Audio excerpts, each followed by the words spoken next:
and gentlemen, to another edition of the Wrestling Underground Podcast. I am your host, as always, the Bakugo of Wrestling Underground Podcast, the Wrestling Podcast, I should say. And joining me, as always, is my Midoriya, Marcus Green. Marcus, how are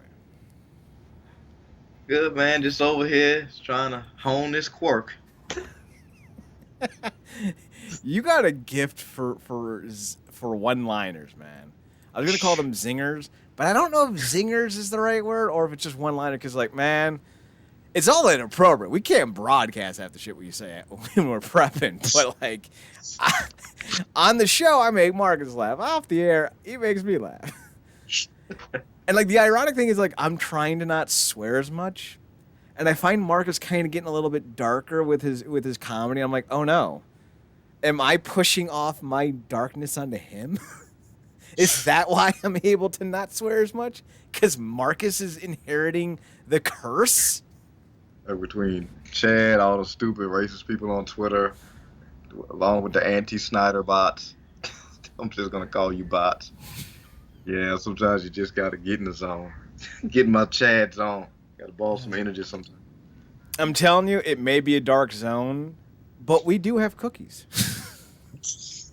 We love cookies. So, the Snyder movie, like that trailer, oh my goodness. Oh, Be the best 4 hours ever. I'm just telling everyone the day that when does it come out? Like March. March 18th, man. When that comes out, you won't hear from me. I don't care what day March 16th is. I'm not gonna bother looking it up because I'm telling you right now, for 16 straight hours, you won't know if I'm alive or dead. Because I'll be three-peating that film already. Yeah, man, the 18th is gonna be nuts, and everybody's talking trash. I'm like, but you're gonna watch it, regardless of whether you're talking about you get paid, you pay to see it. I get paid to whatever. You're going to watch it. Is someone bragging about getting paid to review it? Like, who does that? Yeah. Like, what a clown. Yeah, it's because you know, we're a cult now. You know, the people who love it, we're a cult for Snyder. We're a cult. Listen, Snyder's not perfect. Like, there are some movies of his I just go, whoa, there's the mark, it's on the barn, and you missed it because you couldn't hit the broad side of it. But then there are other times it's like, that is perfect. Yeah. Like, he's either really, really good or really, really what the fuck. Yeah, but I'm not trying to, and I'm definitely not trying to jinx with nothing, but I sincerely doubt we'll get any news anytime soon about him harassing people on set. I don't think that's going to happen. Considering he's always been one of those guys that just vibes with everyone and everyone loves working with him, and that's why you see so many people who are so gung-ho about it. And unlike people like Yas, who's like, I'm such a feminist because I write shows about teenage bimbos fighting vampires and nearly getting, sexually assaulted. Yeah, I'm such a feminist. But here's Snyder like, I'm going to do an entire movie about women being accused of having mental illnesses and having to fight their way out through some weird type A nonsense, sci-fi battles. And it's going to be a story about friendship and femininity, and it's not going to be some nonsense. And I'm like, yeah. I mean, I wish the script was better, but yeah, at least you did better, I still got to watch that, and I'm looking forward to it. It's a movie. Yeah, I've heard a lot of things. I'm looking forward to getting into it, good or bad, because I've been a fan of like just pretty much all of his work. But yeah, over the past 2 weeks, we saw a Buffy and Angel reunion, and it wasn't for anything good. No, it wasn't. Not even a little. And the sad thing is, like, they covered all the gamuts, right? They had, like, I've been saying this for decades, and I should have spoken up sooner, and I stand with you in solidarity. And then you have the, I still like Joss, he's still my friend, but goddamn, you fucked up. So, like, everyone, like, every possible response besides that, it didn't happen types. So, and man, like, I wish this was, like a decade ago when he was doing Justice League, and not Justice League, Avengers, and everyone's like, oh my God, Joss Whedon's so good. And I'm like, because people forget, he did the first two Avengers films. Yeah. And I still stand by my statement. They sucked. They had their moments, especially the sequel. The whole Hawkeye Quicksilver part. Hey, old man, tried to keep up. And he sprints away and he's like, oh, no, Cap, I don't know what happened. Yeah, he's such a nice kid. And that was And he great. died. And he died anyway.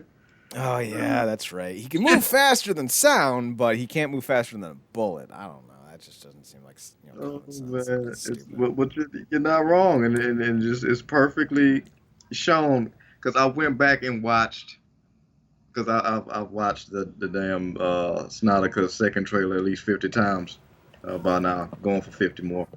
But I went back and watched the damn the Comic Con trailer for the theatrical release, and it was stuff in that trailer that wasn't even in the film that we got. Mm-hmm.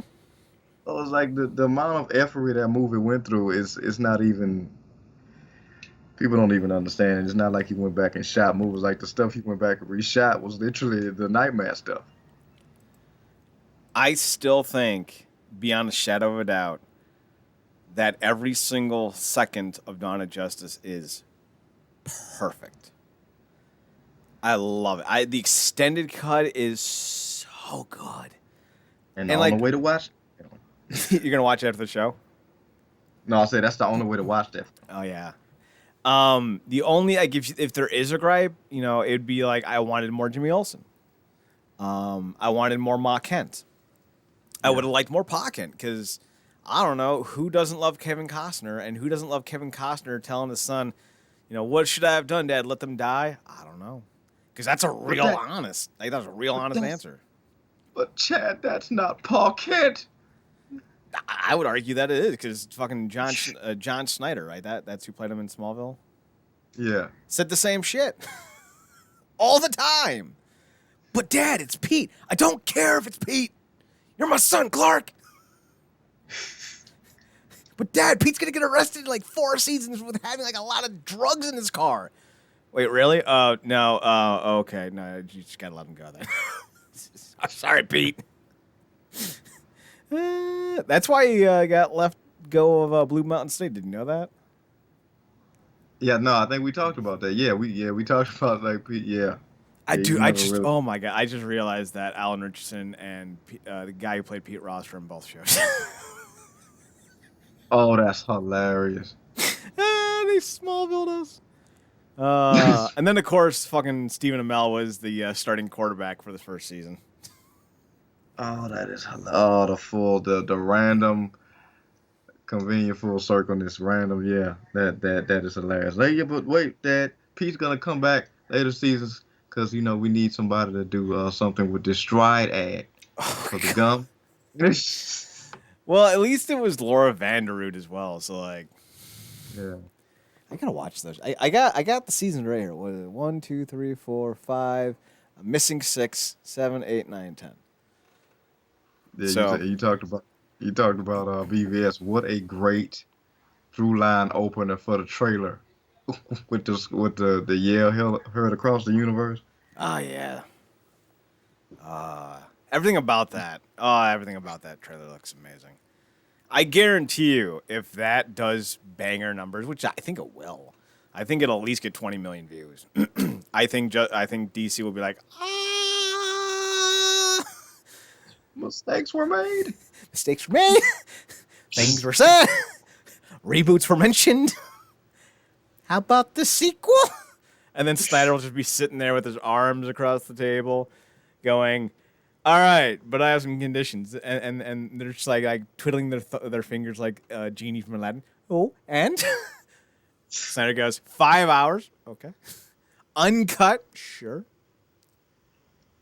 and I play Batman, sure, why not? You're like, and if anybody even thinks about coming to the set to tell us to do changes, you'll have to answer to this guy. It's just Chad standing there in the mask. Think of me as your parole officer with a mace. Oh God, we would Smallville Hawkman. I love it. I'm watching rewatching a show called Eureka, and that guy was actually just in an episode. He was a what the hell was he? He's somebody who creates gold. What the hell are they called? I can't remember. But I'm like, oh my god, that's Hawkman, and it's great because I'm like, I love Hawkman. He's so good. He's so cool. I love it. All right, let's talk about some pro wrestling. Eli Drake is no longer with us, but we got this cat named L.A. Knight with a K. Knigget. That's if you pronounce Knight phonetically. I think that's from a Monty Python joke. Yeah, I think it is from a Monty Python joke. But L.A. Knight, spelled like a knight from the olden times. Wait, hang on. Chad can spell. Marcus, help me. KGA. God damn it. I think it's. I'm not even going to try to spell. I rely on typing things out a lot more than I realize. It's KNIGHT, not NIGHT. So, first and foremost, how do we feel about LA Knight as a name? I gotta be honest. I'm like, while it's for us, I think it's inherently disappointing to see people we really like end up in NXT or the main roster.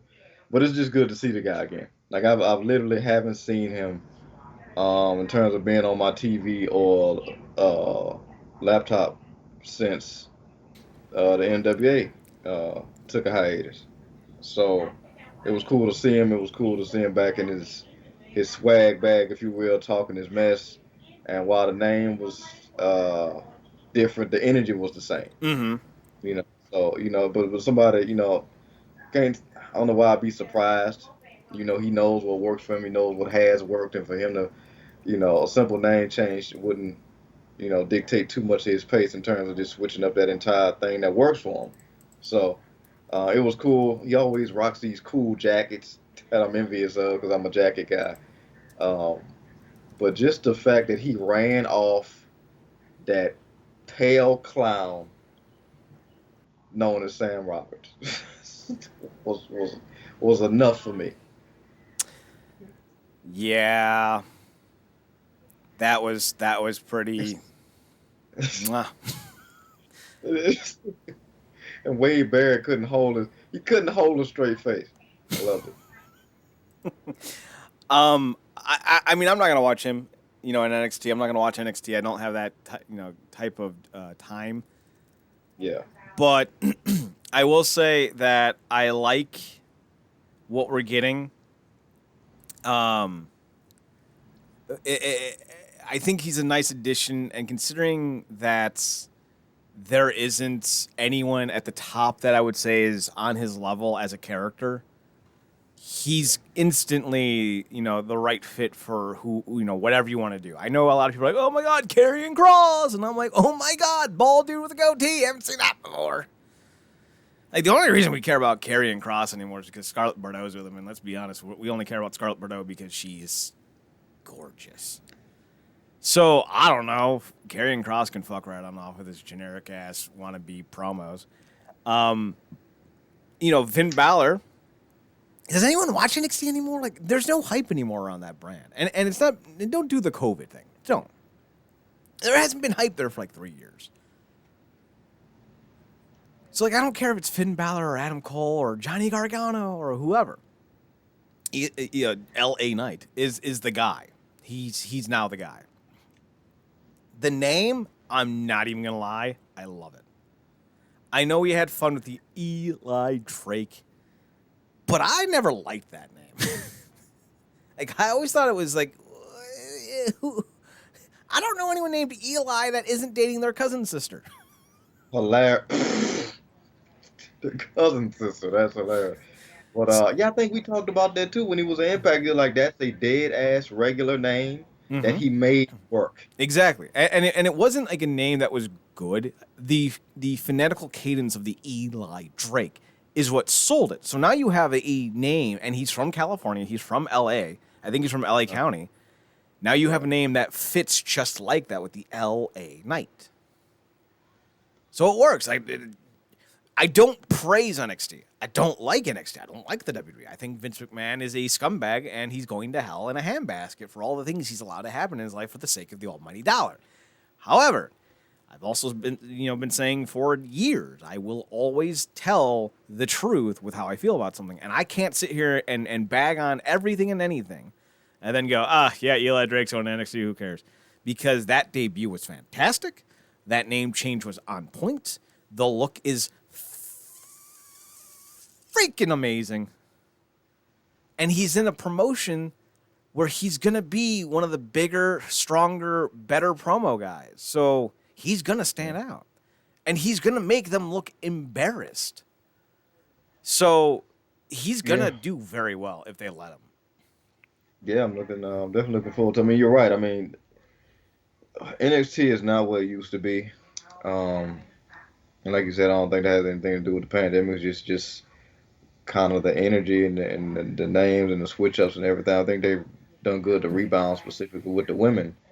But we've talked about their long-standing problems with actually building up a homegrown talent or homegrown talents consistently and taking them through that feeder system and up to the main roster.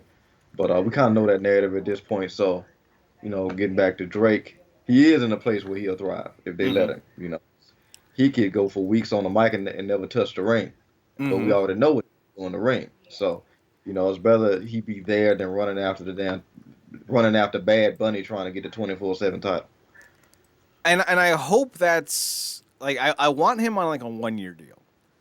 Because I want him to be like, listen, because it really feels like he's going to have some success, but I also feel like Cesaro, who's someone who was just about to be, on his way out. I think Cesaro might be going to WrestleMania to lose to Drew McIntyre.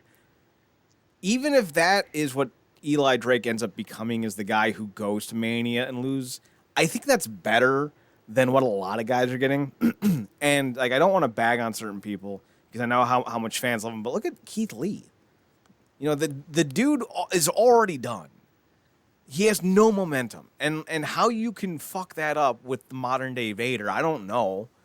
Like, I'm sitting here going, I could slap it, like a crazy ass white mask or purple mask or neon green mask on you, call you Leviathan. Oh, I hate myself. And I can make you into the next great monster of all time because you can work. You got great footwork. Like, that's the thing nobody talks about with Keith Lee. That dude is twinkle toes nimble. Like, he's fantastic. And they messed him up. Already no hype. 6 months on the main roster. Gone. And I don't want that to happen to Eli Drake, LA Knight. But if his peak is losing at WrestleMania, I think that's fine. But the alternative is him chasing after Bad Bunny for the NXT title, or Rob Gronkowski for the not the NXT title, the 24/7 title. Yeah, and that's it's trash. Although I will point out that both he and EC3, two guys that I thought would be stars of Impact and the main event scene for Impact for years to come, are now restarting over. But at least EC3, he's got so many more issues to work through right now than LA Knight. So we'll see what happens with both guys going forward. But I'm optimistic, but I'm not going to hold my breath because this is a promotion that doesn't do well with many things. So here we are. Any final thoughts on LA Knight? No, like you, I'm just looking forward to it. Like I said, I think this is his. Ironically enough, bringing up EC3, like EC3, this is kind of his, second stint in terms of, getting a prime spot like a EC3 did to actually show what he's cultivated as a overall performer, since he was last there. So, hopefully he doesn't get the EC3 treatment. And I don't think that he will, because I think he's, I want to say, too talented. It's like we've seen him mess up better. But, like I said, if they don't rush him to the main roster and kind of keep him in that NXT bubble for right now, I think he can do quite well. I'm looking forward to seeing how he thrives in that environment, because that's not Impact and it's not NWA. Nope. Because they definitely had different creative lanes in terms of what they allowed their talent to do. So looking forward to see how he navigates those waters. Okay, so I found the Knigget reference. It is from Monty Python. The quote is, "You don't frighten us, English pig dogs. Go and boil your bottoms, sons of a silly person. I blow my nose at you, so-called Arthur King. You and your silly English Kniggets." And then he goes, because apparently you have to blow raspberries at people. Why is it blow So, raspberries? I never understood that. so your folks or your mother in particular is a dum dum. You need to go wash your anus, piss off. Yeah, essentially. If you watch the scene, the knight is kind of like he's got his hands up, kind of like a velociraptor, and they're just dangling over the side of the knight, the keep of the castle. It's really ridiculous looking, and I think it makes the moment so much more enjoyable. Although I'm not a big fan of the movie in general. There's a killer rabbit though, which I think is funny. I think that was kind of the point, but like still. The real bad bunny. Yeah, basically. So LA Knight is going to NXT, which means the NWA is SOL. God, sometimes I impress myself. I'm golf clapping over here. Thank you, thank you. So Thunder Rosa, Serena Deeb, they were not just part of the NWA, but they were also part of the United Wrestling Federation or whatever it was, which was supposed to be the NWA's secondary alternative to getting on television, alongside Championship Wrestling from Hollywood and a few other promotions. But they closed down, or I shouldn't say closed down. They've stopped production due to safety concerns in LA County because they were spiking with COVID numbers. And I haven't heard anything about them coming back since they shut down. So Thunder Rosa and Serena Deeb were part of them as well. They're now working almost exclusively with AEW. James Storm is with Impact. So is Tasha Steelz. They've lost who else? Ricky Starks. Ricky Starks to AEW. They lost Ziggy Dice. He's gone. He's a free agent now. I think I saw Crimson somewhere. I don't remember where. That should tell you something. See, dude, trying to go back in his mind and visualize pull apart. Oh. Oh. They obviously just lost Eli Drake to NXT. So like who do they have? Eddie Kingston went to AEW. They let go of the bar brawlers. Marty Skrull's persona Skrull is persona non grata. Barrett's in NXT. Barrett's in NXT. Let's see. Like Jim Cornette's on the internet. Yeah, I'm pretty sure. Our boy Tim Storm's back in school teaching. Well, he was teaching when he was wrestling too, so that's not too unexpected. And honestly, I don't know why more people have. Maybe they have reached out to him. I don't know. So they're pretty much gutted at this point. I can't think of any Homicide. I don't know if Homicide's still in the NWA. Maybe he is. I don't know. Wait a minute, Chad. What about that young all-star rookie they had with the mask and did the kung fu? What happened? Oh, the Mongrovian. No, what was his name? Josephus. It was Josephus. I think they still have Aaron's. Well, I don't know what he's calling himself. The former Damian Sandow. I think they still have him. That's it. Like they don't have anyone anymore. I think Melina's negotiating with the WWE or was at one point. I think they lost another one of their women's wrestlers. Just like there's so many people who have left, it's hard to keep track. So they're pretty much DOA. Now they could easily go and C.W. Anderson retired. So they could easily go out and find some guys to wrestle. Like that's not hard. Yeah. I don't know who's left. I don't know who you would want to go get. I mean, there's always people left. I shouldn't say that. In terms of like viable top names in their prime, I don't know who's left because getting Storm and Eli Drake were big coups. But what are you going to do now? I think that's a big issue, and I think we may see the NWA on its final legs. I think the only way to save the NWA is with a merger. And I don't know how who would be open to taking on the NWA brand.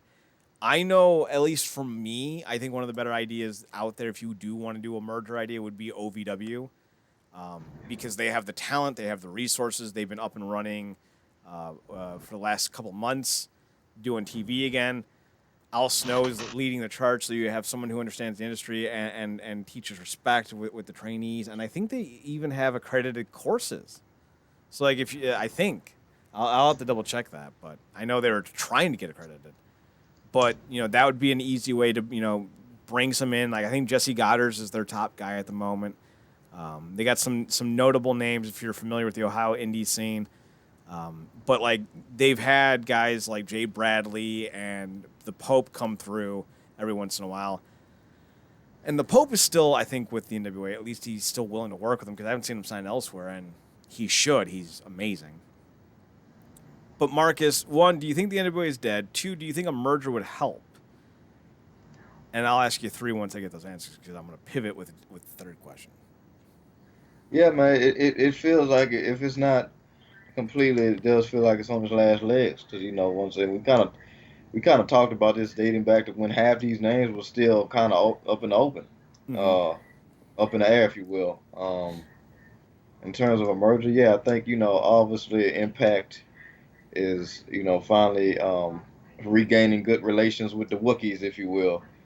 Um, Did you just say with the Wookiees? yeah, in terms of talking obviously the AEW, and then obviously now we're gonna talk about Japan. So I don't know if they want to take that extra load on. Like you said, they got Steels, and they may get some other people. Like, it'd be cool to see Poe go back to Impact, but I think they kind of said, like you said, I think that OVW will be a good scenario for them.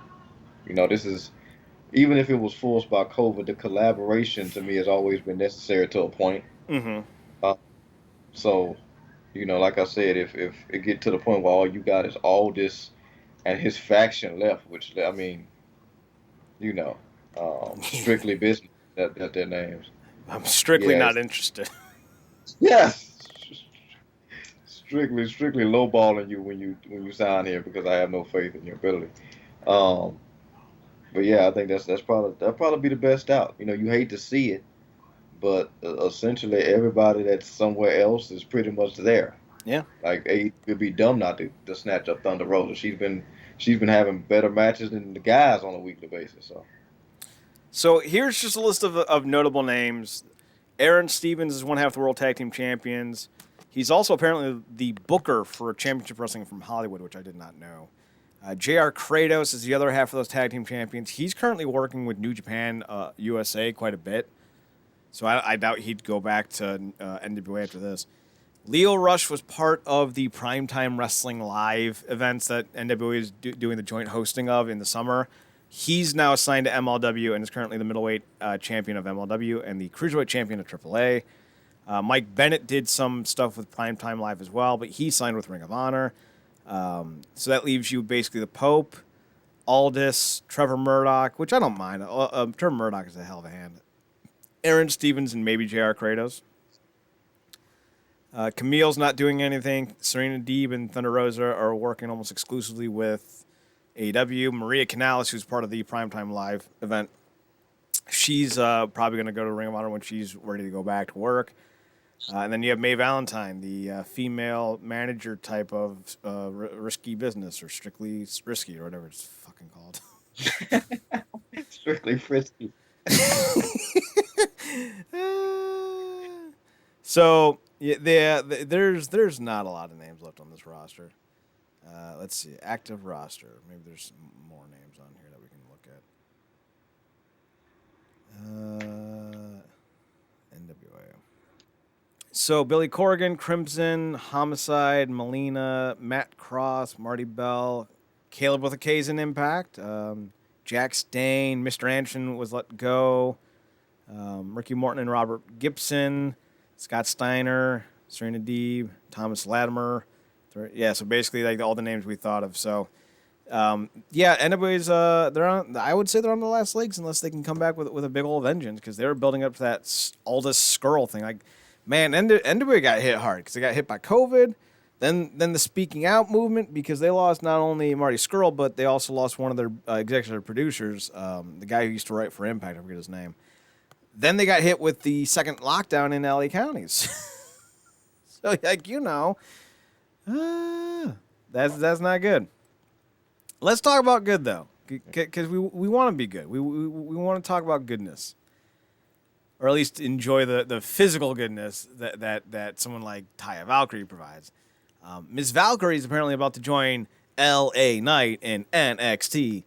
I don't have as much hope for Taya Valkyrie, although to be fair, I would equate Taya Valkyrie to Eli Drake like this. She's as good as a talker in the NXT women's division as LA Knight is in general. So she can stand out on the mic. She's a real good promo if you let her be that vapid, ditzy, SoCal blonde. If you try to go away from that, I don't know if you're going to have the same kind of enjoyment, but it's still possible. Marcus, I know we're not sitting here going, "Oh yeah, NXT's great," because it's not. But what do you think about Valkyrie going to NXT? I'm similar to Drake, man. Like, the main roster is freaking shambles, even with, potentials like Edge and Reigns doing his thing. But yeah, I mean, we know how talented the girl is. It's funny. I'm thinking about in my head going all the way back to those days in Lucha Underground when she was significantly smaller but still as vicious, and just seeing her transition to where she is now. I mean, she is tremendously talented. Like you said, she can do crazy stuff on the mic. She can do different characters. She looks amazing. Um, like LA, there's a lot to mine there. All they got to kind of just do is meet her halfway and kind of let her go. It will be interesting though because sometimes you do have to kind of switch entire demeanor sometimes with that company, depending on the scenario. It doesn't look like it looks like already that Drake now Knight has kind of found that nice middle part where he didn't have to change everything anybody ever knew about him. It'll be interesting to see exactly how Taya comes in, if she's gonna be playing that ditzy blonde or if she's gonna come in as try to be that war queen like when she came back to Impact or came to Impact. So it'll be interesting seeing what they do with it, because she got the size that she could go and battle somebody like a um, Rhea Ripley and stuff like that. So it'll be interesting, but I do think that's the best place for her right now. 'Cause like I said, she could be the chick that Ric Flair is eyeing. So thankfully she won't be in that mess. It'll be interesting to see what she's able to do going forward, and there are obviously really bad storylines that she could find herself in currently in the WWE product, as you mentioned.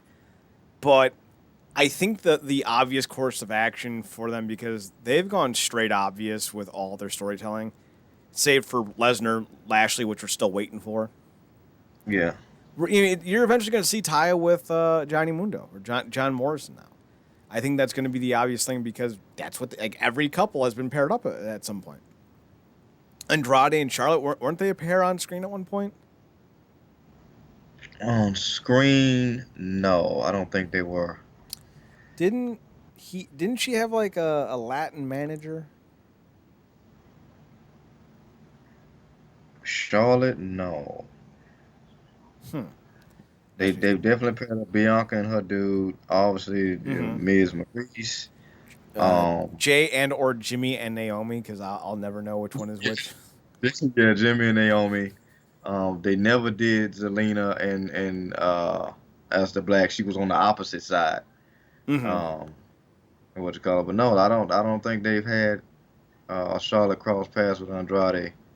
But pretty much everybody else, yeah. I don't know how they work that in. I mean, they figure out a way. It's not like Morrison is freaking going in the elimination chamber. But um, that will be interesting working that in because everybody just remembers him with Melina. So that'll be interesting. Be like, what the freak happened to Melina? Maurice and Miz, Cena and Nikki, Bree and Brian. Mm-hmm. They did something with CM Punk and AJ Lee, but I think that may have been before they were together. Yeah, when she was when she was just going around being a crazy chick. I think that was before she was the GM. So. But CM Punk did drop the whole "I dig crazy chicks" line. Yes. Kane and Katie Vick.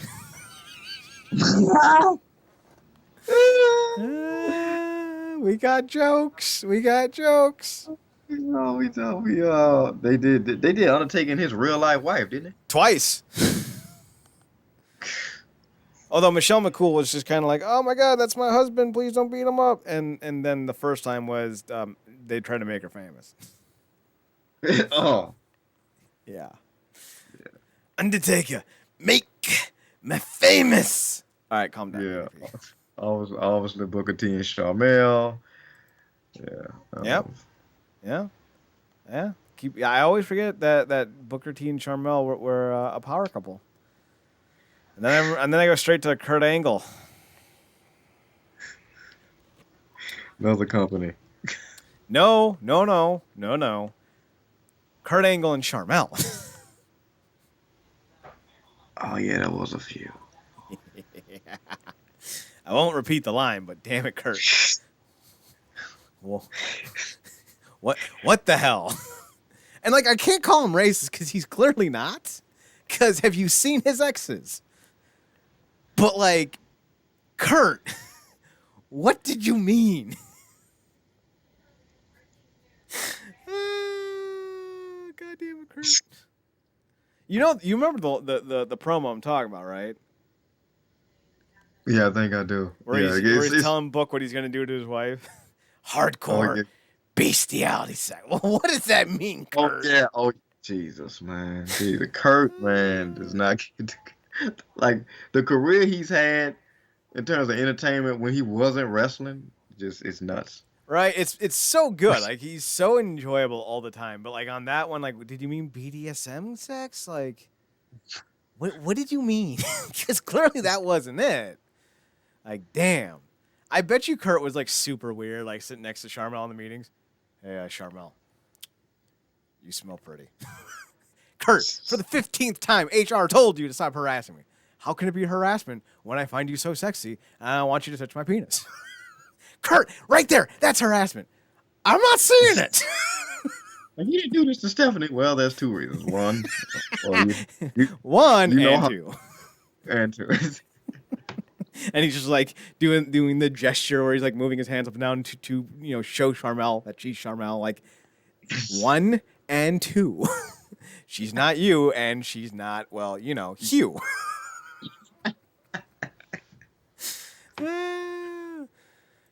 Kurt is Phil Dunphy from Modern Family because he likes the black ladies, and there's nothing wrong with that. There's a lot of great looking ladies of all types and flavors out there to enjoy. And I don't know. I'm one of those guys that wants to try them all. I'm like Ash Ketchum. Wait, nope, that's the wrong one. I'm like Baskin Robbins. I want all the flavors. There it is. Yeah, you don't want to compare yourself to Ash. You're going to have a lot of good runs, but never really get that big win until I was more worried about the gotta catch 'em all idea. But they're planning on doing that storyline now, except they're doing it with the dude he's traveling with, catching legendaries and regular Pokeballs. And the internet's losing its mind. Listen, but I'm sure the reboot is great. Or not. I don't know. But, I don't know. After 1,000 episodes, I think it's time to call it a day. Could you imagine if Dragon Ball Z goes, hey, we're going to do a time travel season and then restart from Dragon Ball? And everyone would be like, nah, we're good. We didn't sit through the Boo saga. You think we're sitting through this? And to be fair, that felt like 1,000 episodes. It was 1,000 episodes? What are you talking about? And most of the episodes were just going, ah! It's transformed again. Shit, it didn't work. It didn't get it done. Who got next? It's going to take me 5 minutes to charge this beam. 4 episodes later. Piccolo, are you ready yet? Is the manga done? Yeah. All right, then I'm ready. Hilarious. But yeah, get back to Kurt for a second. He was practically drooling when he went to Howard Stern show, and as we know, Robin is the Robin to Stern's Batman. But he was practically drooling when he went on there. I'm like, oh, that's when I realized, like, oh, he's really serious about this black girl thing. Hey, man, like you got taste, you got taste. There's nothing wrong with it. Yeah, Just but after that, so when you told me about the Rock of Khan thing, I'm like, well, Mark is just nodding his head like, now it makes sense. it's like no lies detected. The only blemish on his otherwise perfect career is that promo about Charmel with the bestiality sex. I still think he meant BDSM sex because that would make more sense, but God damn it, Kurt. Ask for a retake. It's SmackDown. It's pre-recorded. Oh man. Speaking of retakes, God, I'm so good at transitions. Let's talk about the Impact New Japan deal partnership. That's what I meant to say. I was going to say dealership, and I just went off the goddamn rails. I was all hyped, like, oh, I'm so good, and then I just right into the goddamn median. Don't drag race in the middle of a thunderstorm on the highway because it's just always going to wipe out. Doesn't matter how good you think you are. So, Okada, rumored to be going to either AEW or Impact. I don't know how you can mix those two up or don't know. But I think it was Dave Meltzer who said that Okada is coming to America. That should be the threequel. Okada comes to America to fight Eddie Murphy for his crown. Murphy's not winning that one. Sorry. Hits him with one Rainmaker and it's over. And Arsenio Hall's just like, my new king! The King of Zamunda versus the Rainmaker, and then Wesley Snipes tries to interject himself like Rohit is in a triple threat. Hilarious. Okada wins. Arsenio just looks at the camera, shrugs, and goes, welcome to Wakanda. That's a joke that no one else needs to know about. Just going to let that one bask in the inside joke area. So, I think it's going to be Impact. Because technically, New Japan and AEW doesn't have a lot going on at the moment. They got Kenta, but that's more because John Moxley is doing stuff. There's no reason for Okada to go to AEW at the moment. And right now, Impact has to be like, all right, our bad. We didn't do Okada right. Now, granted, I want to be clear. The whole, like, Impact needs to apologize for the Okada stuff, which isn't anything to apologize. They just didn't use him. Like that's their sin, right? Their sin is, we didn't use him. Okay. But people are like, they need to apologize. Nah, fuck off. It's the same with the Adam Blampied stuff. Remember when that whole incident went down? A girl who sent nudes complained that she sent nudes and Blampied lost his job. That's it. That's why he got fired and canceled and everything. Yeah, and real quick to your point, didn't like he get asked about that and he didn't really have nothing bad to say because he kind of basically just knew what the deal was at the time. He was like, that was a different time. I certainly wasn't the Rainmaker, but I enjoyed my time. Yeah, so some to that effect. He was a young boy. Like, he was sent there to... Now, I can understand if you're in New Japan and you send the young boy to Impact hoping that he gets experience. They didn't use him, so he's not getting experience. So I can understand why you'd be mad about that. But so many fans are like, how did you not put over Okada?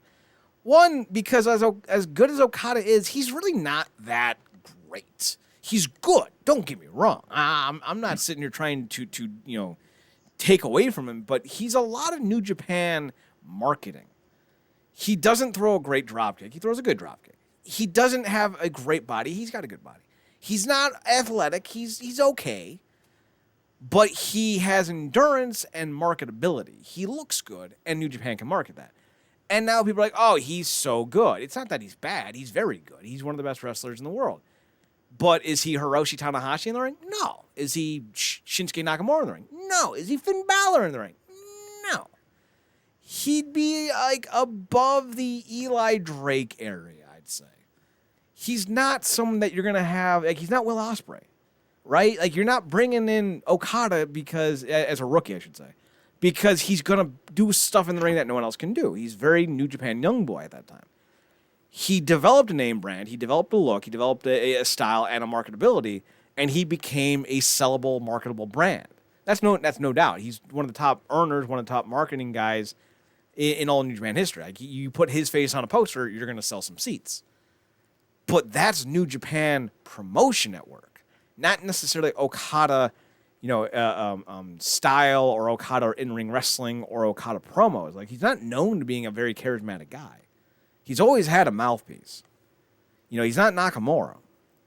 So I feel like a lot of the slander that Impact gets for this one is really just fans being overblown and using a name to hit Impact with. Like, it's like, here's the salmon to the face for no reason. There's really nothing there. Like they didn't do anything wrong. They just didn't do a lot of things right. Because Okada was not going to make Impact money.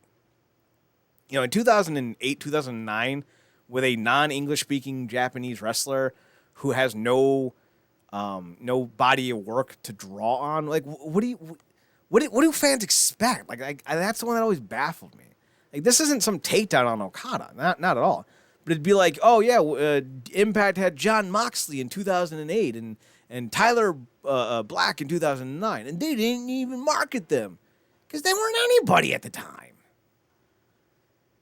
You can't look back at hindsight and go, oh yeah, you really missed the boat, because no, they didn't. Okada really got lucky with him with New Japan's marketing and become a star off of it. Marcus, I want to know your opinion on this. Do you think Okada is so good in the ring in his prime that he would have been someone that you had to use as a rookie? No, I mean, I think it's the hype. Like I said, I think you gave a perfect, unbiased telling of who Okada is. Like, he's that guy. Is a lot of it is him, but he has the New Japan, the whole conglomerate behind him. Mm-hmm. He's not the most exciting guy to watch. Like, I think he's a guy that works better with great opponents like Omega, Tanahashi, White, guys like that. Mm-hmm. But he works, like, what he does well, and he does well enough that he can dance with anybody. Like you said, he's marketable. He's not a bad looking guy. He don't got the body of a Greek god, but he doesn't need to. And that thing, he's very much workable, and he's worked for that company for as long as they've needed him to. And but in terms of the whole thing, going back to how can you not use a guy when he was a rookie? It's like nobody knows who these guys are going to turn out to be.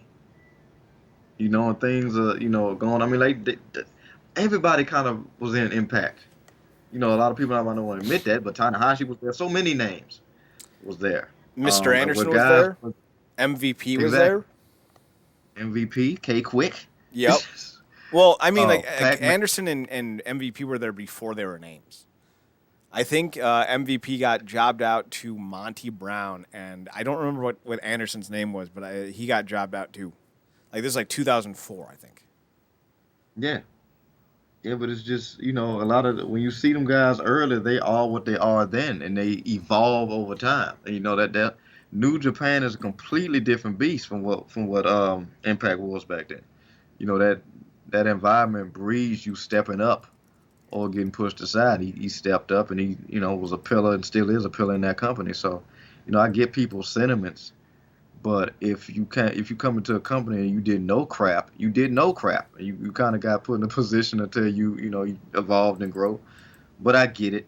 They Okada fans, but you kind of got to compartmentalize where stuff happened, when and why it happened at that time. So, but I think you're 100% right. Okada, he's not the Shawn Michaels of New Japan. So here's the best comparisons I can make. If we're gonna go with the peak crew, we'll go Suzuki, Tanahashi, Nakamura, and Okada. Suzuki is your Undertaker. He's the crazy old dude that no one wants to fight because he's crazy and old. Tanahashi is your Shawn Michaels / Hulk Hogan minus the racism. He's your big star. He's your handsome boy, and he can outwork anyone. Nakamura is your Kurt Angle. He's uber charismatic, and no one knows why, and he can wrestle great matches with anyone. Okada's your John Cena. You can rely on him for everything. He's good at everything, not great at anything. But there are so many guys who are only great at one or two things and aren't even good at the others that evens out really well. So he's a name, he's a talent, he's one of the all-time greats, yes, but he's not someone so crazy in the ring like a Darby Allin or like when Ospreay was an Impact for like that 2-day span where his in-ring style is so great you had to promote him. The biggest issue Impact had with Okada at the time was that they promised New Japan to work him, and they didn't work him. And if you're Impact, yeah, that's on you for not doing it, but that's not a sin. It's just laziness. And that crew is gone. Yeah. So like I don't understand like why people are constantly like dogging on Impact today for what happened with the Okada stuff when that was 11 years ago, 4 regimes ago, and 3 owners ago.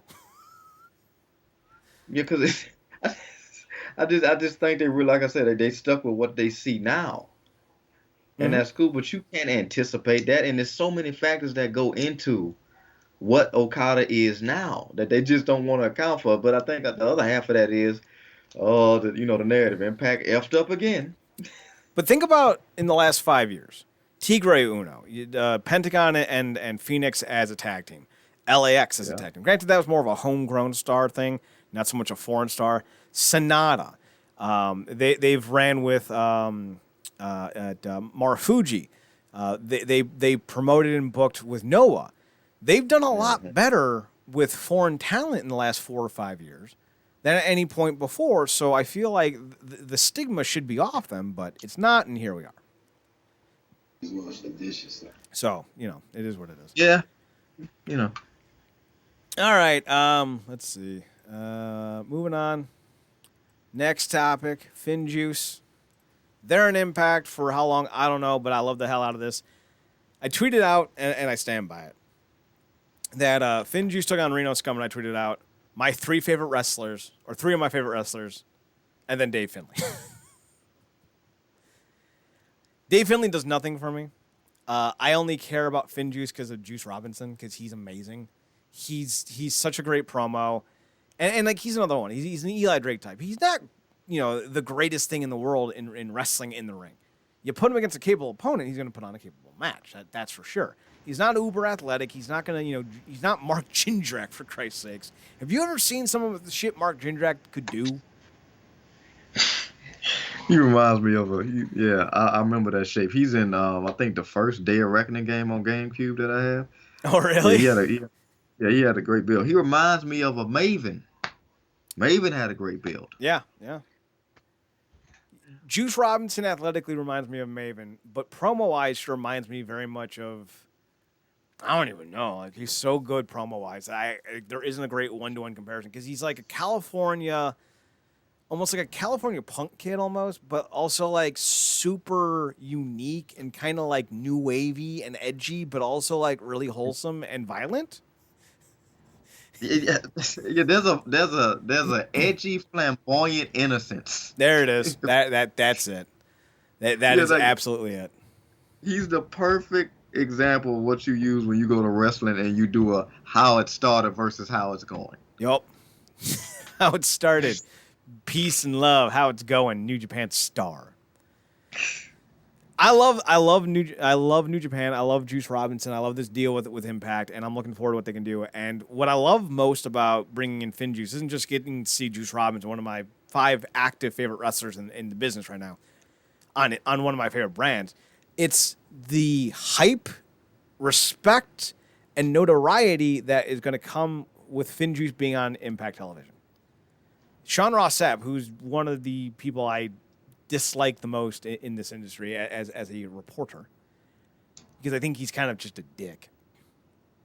But even he, who carries such significant amount of clout, even he's like, yeah, this is a big get for Impact, and he's right. When you can pull in a FinJuice, because they just won the World Tag League titles this past year, right? In 2020, they won the World Tag League tournament. Yeah. And they were recently, because they just lost the tag team titles not that long ago. So, big get. And throwing them right into a thing with Carl Anderson and Doc Gallows, that's big. That's huge. So, like, Impact and New Japan are already off to a very fruitful relationship, and I'm very excited about this. Marcus, thoughts on FinJuice and Impact? Well, man, it's only up. Impact and we give them as much flack as they deserve, not over, not under, but just the right amount. We're gonna do a 3-band scenario, but we've earned that right. As long as we've been fans and consistently watching the product across multiple networks, regimes, and what have you. And this is I mean, their momentum is continuing to build. I mean, this was to say something like this was a pipe dream a few years ago would have been being way kinder than we should have at the time. But this is just showing that continued growth and trust that Scott, guys like Captain Demore and whoever else is behind the scenes is building and has built. That people even want to come, and that the company now holds credibility that what New Japan can trust to let a great tag team like FinJuice go there and do their thing. And against Doc and Gallows, however, Doc and Anderson. However we feel about, like I said, and I said this on True Finish Show, even though they still feel like more of an AEW team than an Impact team. They I'm pretty sure they do a lot in terms of helping certain relationships in certain instances in terms of networking. Obviously, certain things have soured because of how things went down, specifically with former Bullet Club members when it comes to New Japan. But if they can do anything to help grease the wheels, I'm sure that that's been a plus too. So I'm just looking forward to it. Like that match was that a triple threat on the card we're gonna get to with No Surrender. That was a good match. Mm-hmm. That was a good match. Like I said, FinJuice are only gonna add to the roster. And I'm just looking forward to it, man. I'm looking forward to it as well. There was a point that I was going to piggyback off of, but now I forgot. So let's just move on. Speaking of things that need to move on, Sammy Guevara was in Impact for 2 months in 2017 as part of the Super X Cup that actually launched Dez of the Dusty Classic winning tag team DMX or BKZ or Triple WZ. I don't know what they're called. It's MSK. That sounds like something you put in food that's really unhealthy. Like, look, man, I got this Lawrence, I got MSK. Oh no, what's that? GN's, it's something like that.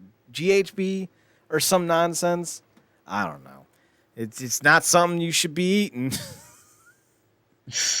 So I just realized that we're on the wrong profile. See it? I'll download the show and upload it as a podcast. It's all right. So, so Sammy Guevara was supposed to be part of the AEW and Impact working arrangement. That hasn't happened.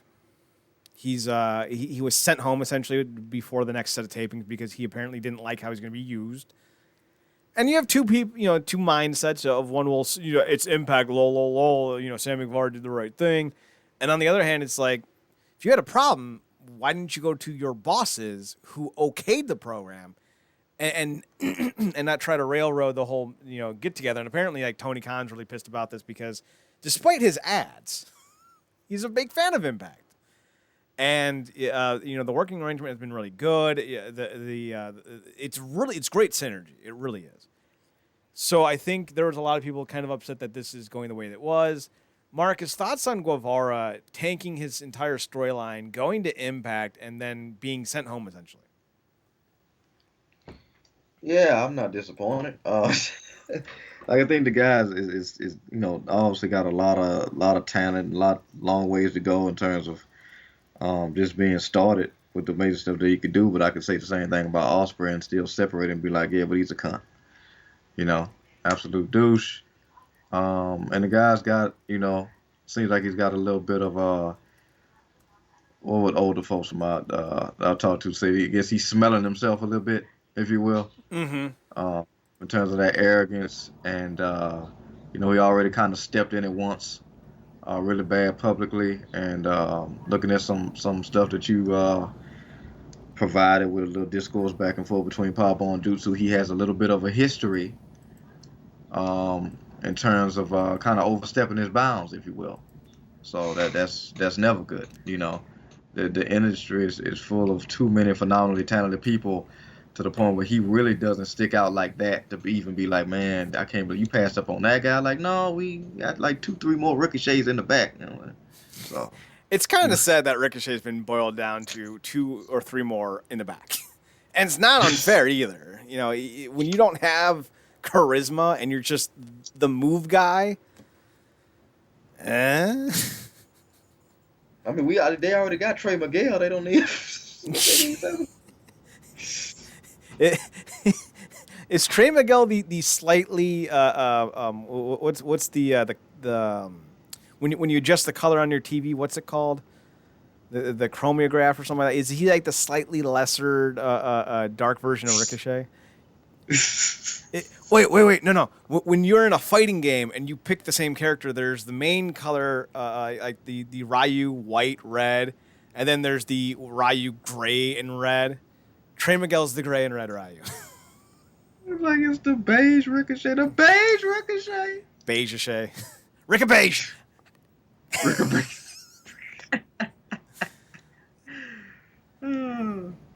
So there, I love Psych. You know I love Psych. There's a great line in the Friday the 13th parody episode. I think it was like Wednesday the 17th.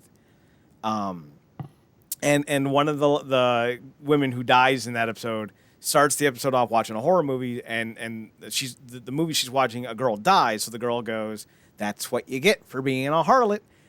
And talking about Ricochet and Trey Miguel, I'm thinking to myself, that's what you get for being boring on the microphone. you get replaced. It happens. What are we talking about? Oh, Sammy Guevara. Yeah, no, I'm not upset about him not being an Impact at all. He's always been a douche. He finds himself to be smarter or edgier than he really is. Back in his Texas independent days, he was working for a promotion, and the ring announcer died. And in a group chat with the ring announcer's family in the chat, Sammy Guevara says something to the extent of, he hated working here so much that he died.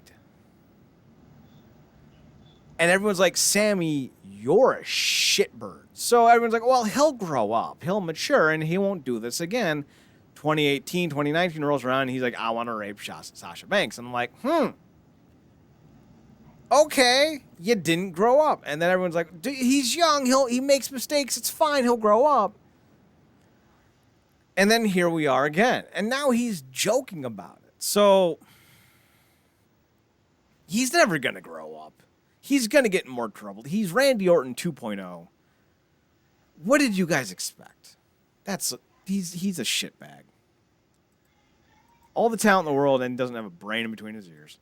Let's talk about all the talent in the world, though, Marcus. A little bit of an advanced age. So I think it's Jun Akiyama and the Great Muta. Both won major championships over the weekend. Jun won the DDT Pro Ironman Super Heavyweight Grand World Besieger title of Infinitum. DDT is a weird company. Muta won the GHC. God damn it, learn to speak, Chad. The GHC Championship, which is the NOAA title. I forget what it stands for. It's like genome or something. I don't know. But basically, it's the NOAA title, the same belt that Eddie Edwards won, the same belt that guys like Misawa and Kenta Kobayashi made into a top belt in Japan. It saw a really good but different main event. You know, if you're used to watching Japanese wrestling, you know what kind of wrestling you're going to get. This was not that.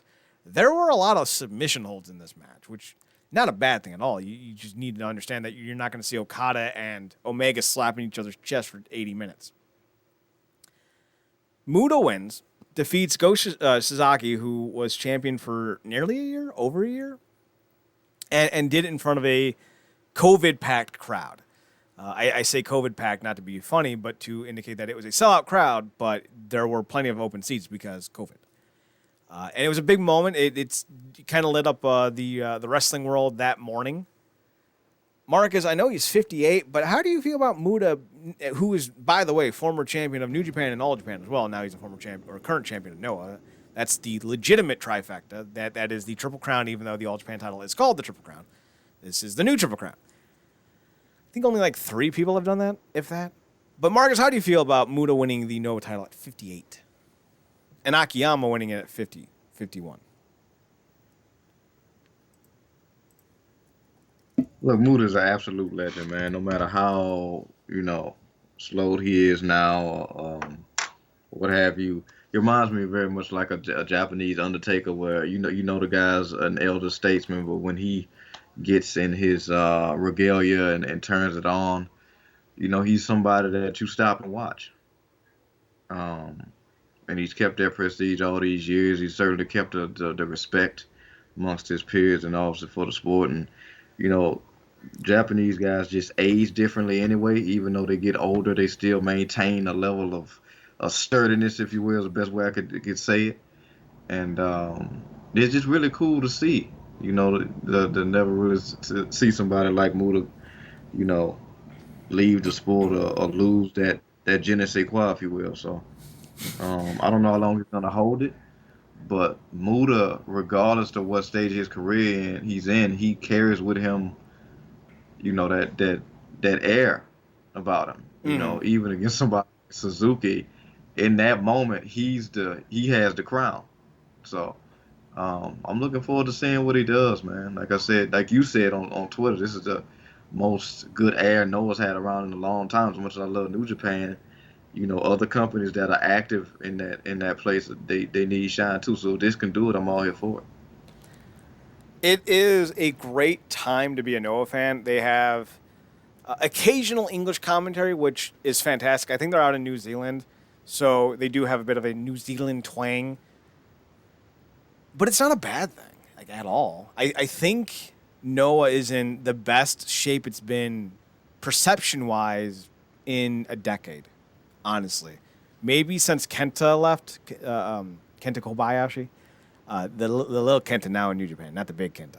So, they're in pretty good shape with that. They have an ownership group who wants to see them succeed, where it's the last 2 ownership groups. I think there's been 4 overall.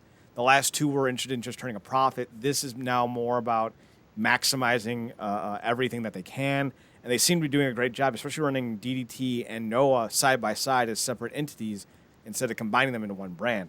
That seems to be working out pretty well. And they actually have, granted, they're older, they do have stars in Noah, especially if you're a combat sports fan, and especially if you're a Japanese combat sports fan. They have the Gracie Killer as one of the tag team champions. So, or the Gracie Hunter, I guess you would call him. So, it's one of those things where when you think about what Noah has, they got a lot going on. I don't know if guys like Muta or Sakuraba, who's the Gracie Hunter, or Go Shizaki, who's 38, are going to be enough to get them over the hump, so to speak.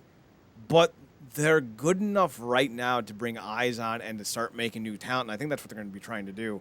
As far as what Muta's plan is with that belt, I don't know enough about Noah to talk more about who's the guy to take it off of him.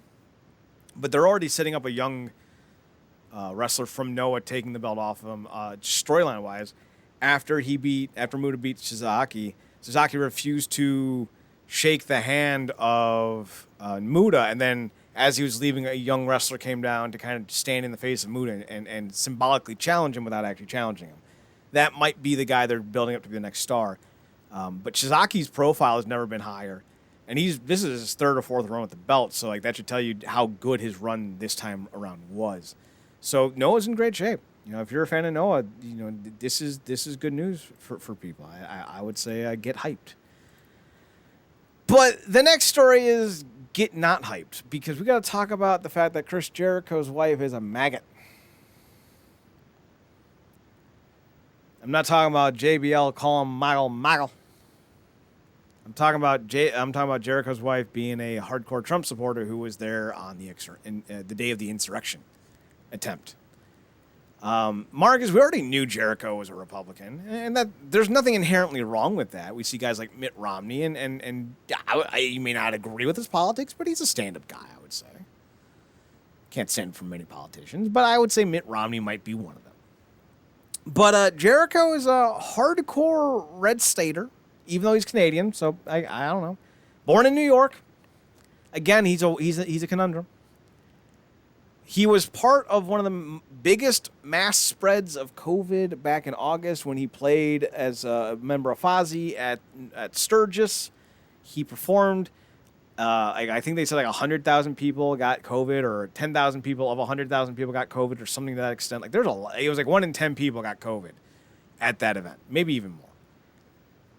And it was one of the worst super spreading events of the summer. Jericho played it off like, oh, it's no big deal. We did the bit. He defended himself. No one bought it. He ruined his reputation. We didn't think he could take a bigger L. His wife said, hold my beers. Because she went to the insurrection, took a bunch of photos, and now they're circulating online, and let's just say that Jericho's reputation has never been worse. Marcus, did Jericho tank his career in 2020 and subsequently in 2021 thanks in part to his wife? You want to know what happens when you become a super spreader?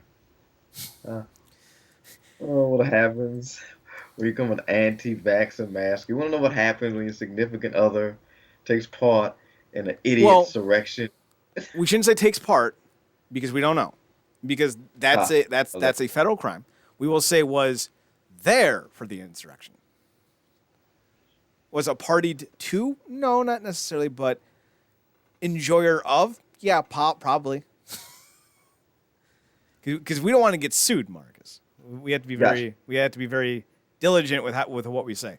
We'll just say that she was there and probably enjoyed what she saw. We don't know if she participated. She might have.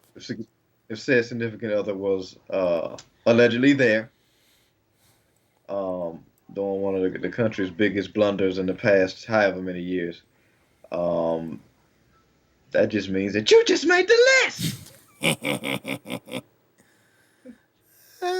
what that. Just made the list. Look, like you said at the beginning, and like we said, we don't know. So that whole thing with his wife is alleged. But we know she was there, and we know she was supporting Trump while she was there. Which the even regardless of how we feel, you're free to support and have whatever views you want. You got the freedom of speech and how you think, but also got the freedom of consequences that come along with it. What's up, Gina Carano? A Cara done.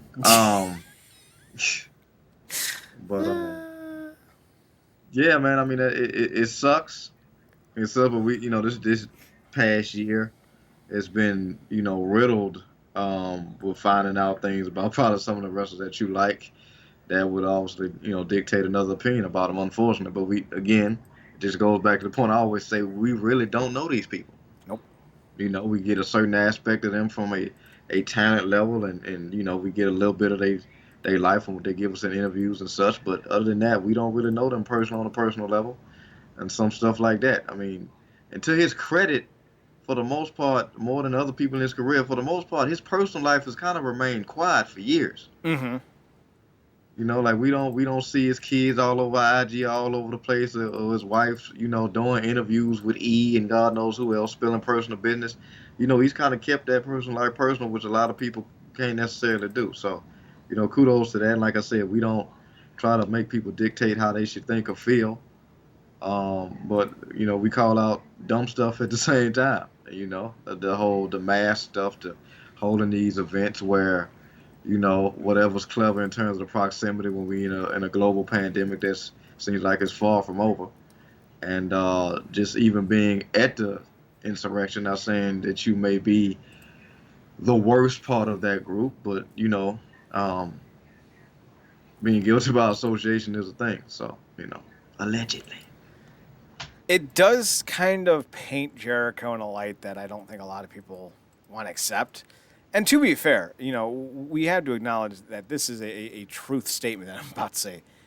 A lot of wrestling fans, I'd say maybe most, not most, but more than any other sport or sporting event outside of combat sports, is probably 50-50 in terms of political ideology. So you're going to get a lot of people who don't mind that Jericho probably, got a couple thousand people killed because he performed a ill-advised concert in the middle of a fucking pandemic. You're going to have a lot of people who think that his wife going to the Capitol to watch people murder one another and tear the eyes out of cops, which Marcus knows me. I was a criminology student, and I have a distinct affinity for good cops. And seeing the shit that those Republicans, those Trump supporters did to those police officers boils me to no end. So to see people like her enjoying herself when people were dying, I don't know. That sounds like a pretty bad thing. I don't know. I'm just saying.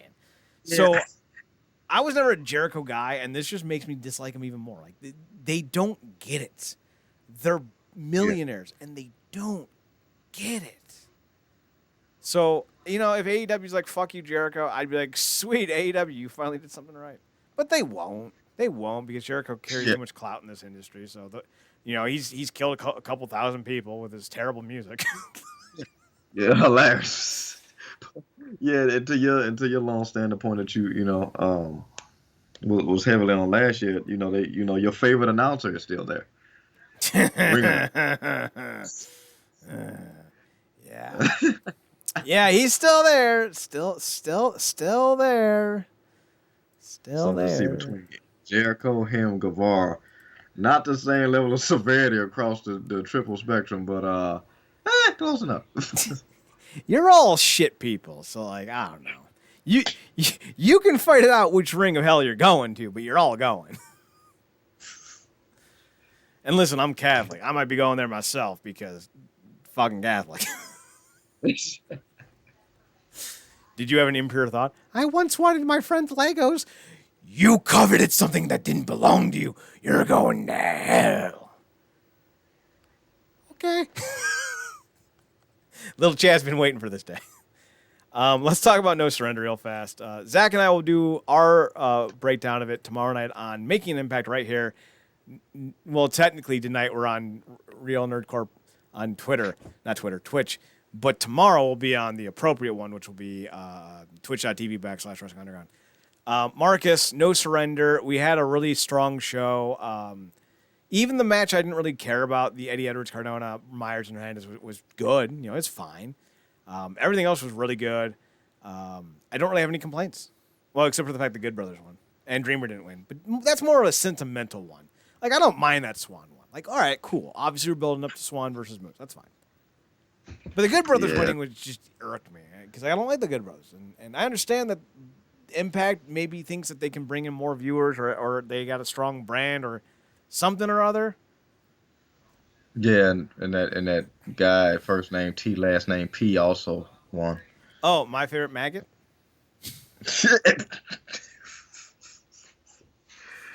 Oh, that's not gonna get old in the time soon. Nope, it's my new Nazi fucker. Don't worry, Seth. I haven't forgotten. Don't ever call my dear friend bias. We got one in every promotion. I'll go after every single one, dude. I'll go after them to their faces. We got one in every single promotion. Yeah, we do, because we got Mark Briscoe. Or Jay Briscoe. I'm sure Mark is probably a little problematic, too. Oh, man. So, what did you think of the show? Any standout moments, standout matches? If you want to go through them one by one, you can. If you want to just cover the things that stood out to you most. I'm obviously I leave the thoroughness to you and my boy Zach. But I definitely enjoyed the show. That, and for some reason, I don't know if it just went over my head when we was going through the preview of the show, but that triple threat elimination gauntlet, that was damn good. That was one of my favorite parts. That was some damn good stuff. That Christian guy, Dak, we talk about we got a couple ricochets in the back. I'm looking at him. He That kind of kid's reminds good. me of what was his name? He was doinking Rey Mysterio's daughter. What's his name? Wesley. Oh shoot, hilarious how that storyline's been dropped. Turned out people didn't like the idea of a 32-year-old screwing a 19-year-old. Murphy. Yeah, Murphy. Yeah, I Blake would Murphy. definitely say that Blake Christian kind of has like a Murphy vibe for him, but can actually work. Yeah, Unlike Murphy, well, I shouldn't say Murphy can't work. Murphy's very unexciting, is what I should say, because Murphy is trained. He's fine, but Blake Christian can go, and he's in the ring yeah, with guys like Chris Bay, Miguel. I'm assuming Caleb with a K, who's playing Suicide. Josh Alexander, yeah. Willie Mack, and Ace Austin's like that. And That's a crop. and going and hanging in there, man. I'm Mm-hmm. like going head up with him. So yeah, that's probably my favorite part. I mean, like I said, this was a solid show overall. But that was probably I really dug that concept, like that triple threat elimination. They really Impact's really done well with um kind of slowing down and really making you appreciate matches that may on paper come off over cluttered and really making them work. But that speaks to the talent, man. But I was just happy to see a lot of my picks were right. Shout out to Alexander, man. Like all ego, get that all ego dust off you, man, and go for what you know. Um, but yeah, that was probably my favorite part of the show, and the freaking the K entrance, Mm-hmm. like them coming back and doing their thing. I'm glad Crazy Steve has gotten back together with his sister.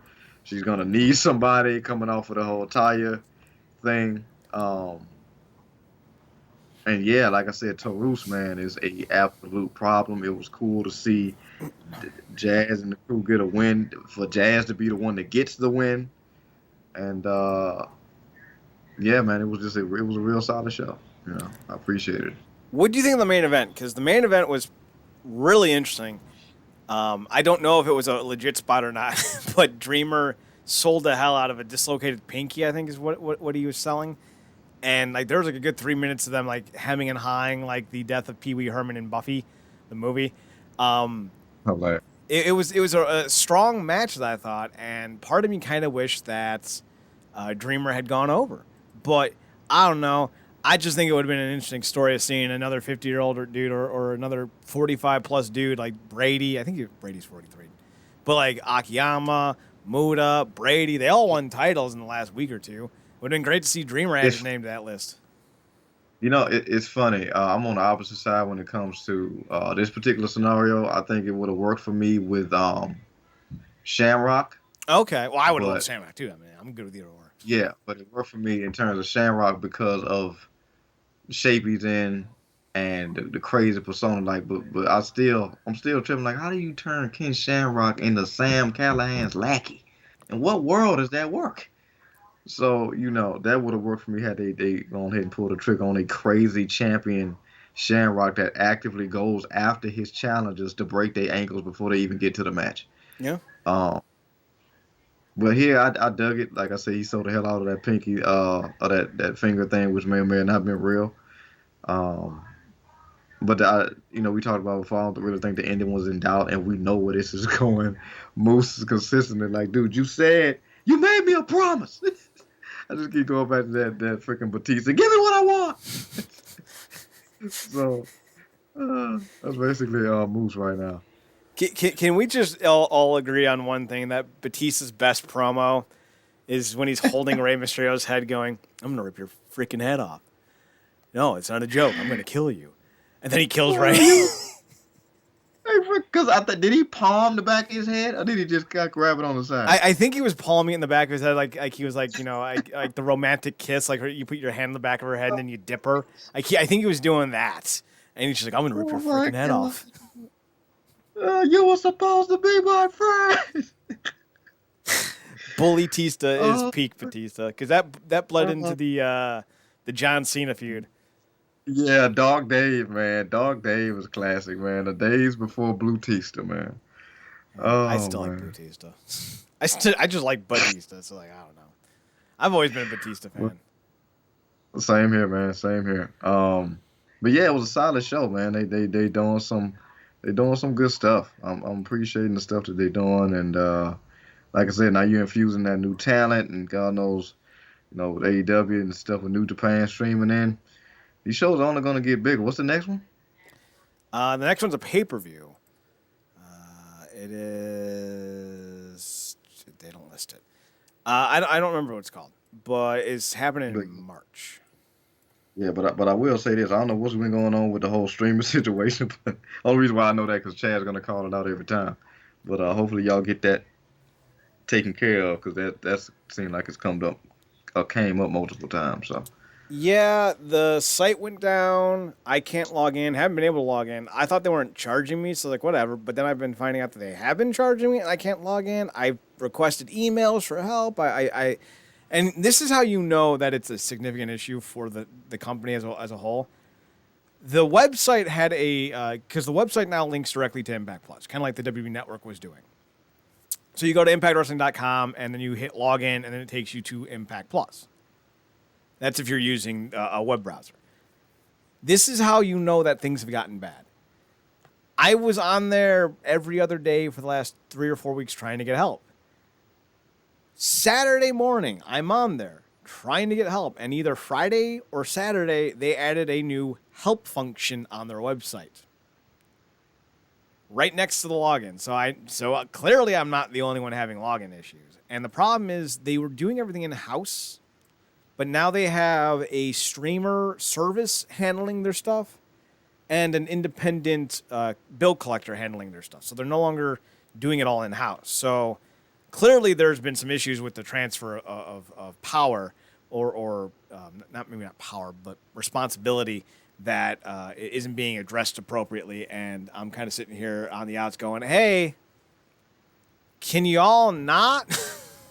yeah, and with all the work that you tend to do a day in terms of writing and stuff, you ain't really got a lot of time to be going hours looking for tech support.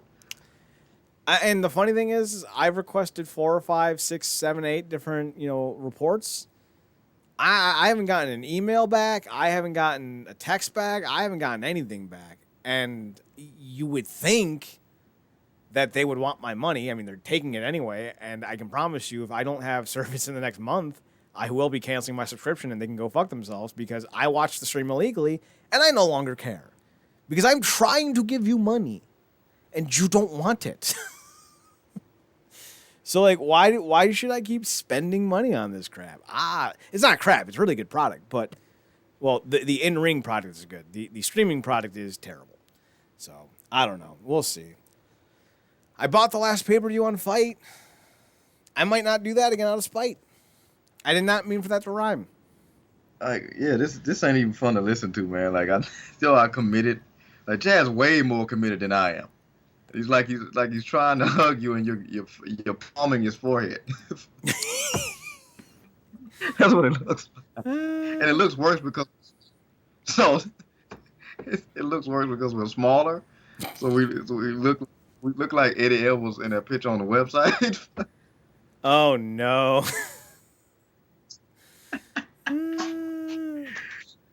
So here's hoping that the support function will finally work on the website and I can get some help.